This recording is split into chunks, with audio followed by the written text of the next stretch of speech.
Penggunaan aturan logis adalah proses menerapkan prinsip-prinsip logika formal untuk membuat argumen yang koheren dan valid. Logika membantu memastikan bahwa kesimpulan yang diambil dari premis adalah benar dan konsisten. Dengan mengikuti aturan logis, kita bisa menghindari kekeliruan dalam berpikir dan membuat argumen yang lebih meyakinkan. Berikut ini adalah beberapa prinsip dan aturan logis yang penting dalam penalaran. 1. Aturan modus ponens, cara penegasan.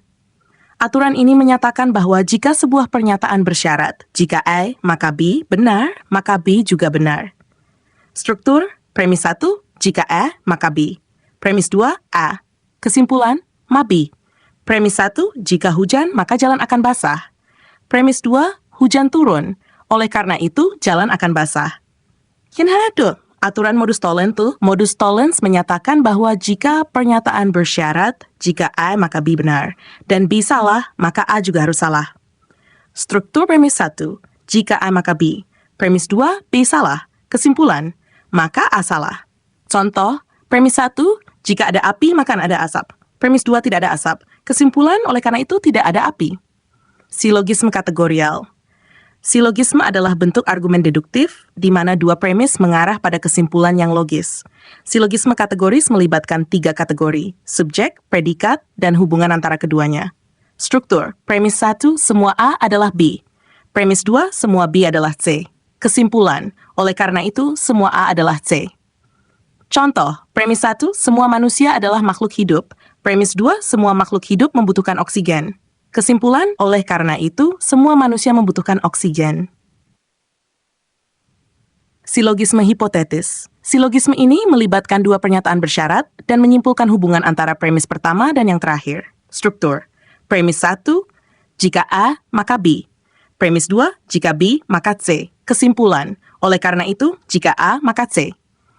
Premisal, jika saya belajar dengan giat, maka saya akan lulus ujian. Premis 2, jika saya lulus ujian, saya akan mendapatkan pekerjaan. Oleh karena itu, jika saya belajar dengan giat, saya akan mendapatkan pekerjaan. 5. Aturan disjungsi pilihan. Disjungsi adalah argumen yang melibatkan 2 kemungkinan, di mana salah satunya benar dan kita dapat menolak salah satu untuk menerima yang lain. Struktur, premis 1 A atau B. Premis 2, tidak A. Maka B. Premis 1, saya akan pergi ke bioskop atau saya akan tinggal di rumah. Premis 2, saya tidak pergi ke bioskop. Kesimpulan, oleh karena itu saya akan tinggal di rumah. 6. Reductio ad absurdum, pengurangan ke kebodohan.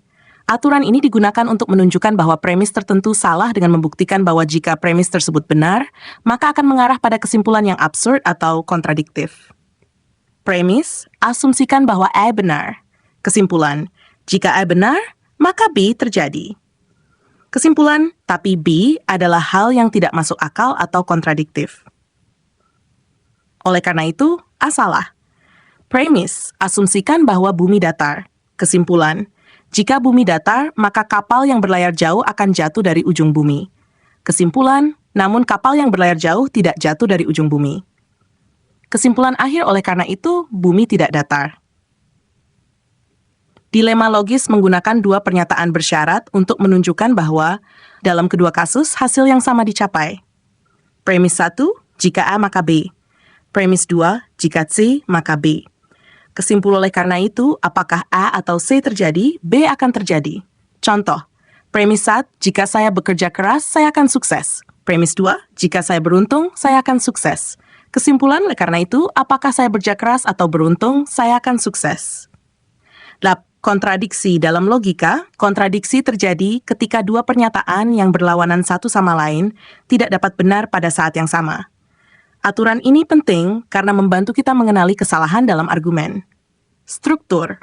Pernyataan A dan tidak A tidak bisa sama-sama benar. Contoh, pernyataan semua kucing berwarna hitam dan ada kucing yang tidak berwarna hitam adalah 2 pernyataan yang saling bertentangan. Salah satu dari keduanya pasti salah. Non-contradiction, non-kontradiksi. Prinsip ini menyatakan bahwa suatu pernyataan tidak bisa benar dan salah pada saat yang sama dalam konteks yang sama. Struk premis, A tidak bisa benar dan salah sekaligus. Contoh, pernyataan air mendidih pada 100 Celsius tidak bisa sekaligus benar dan salah. Jika kita memiliki kondisi standar di permukaan laut, pernyataan ini harus benar atau salah, tetapi tidak bisa keduanya. Pentingnya menggunakan aturan logis. 1. Meningkatkan kualitas argumen. Dengan mengikuti aturan logis, argumen kita menjadi lebih koheren dan meyakinkan. 2. Menghindari kekeliruan. Aturan logis membantu kita mengidentifikasi dan menghindari kekeliruan atau fallacy dalam berpikir. 3. Membantu pengambilan keputusan yang tepat. Penggunaan logika yang baik memungkinkan kita membuat keputusan yang berdasarkan fakta dan penalaran yang benar. 4. Membangun pemahaman yang kuat. Dengan menerapkan aturan logis, kita dapat menganalisis situasi atau masalah secara lebih mendalam dan menyeluruh, menghasilkan pemahaman yang lebih baik. Menggunakan aturan logis dalam berpikir dan berkomunikasi adalah kunci untuk membuat argumen yang valid, menyelesaikan masalah secara efisien, dan menghindari kesalahan dalam pengambilan keputusan. Demikian, semoga bermanfaat.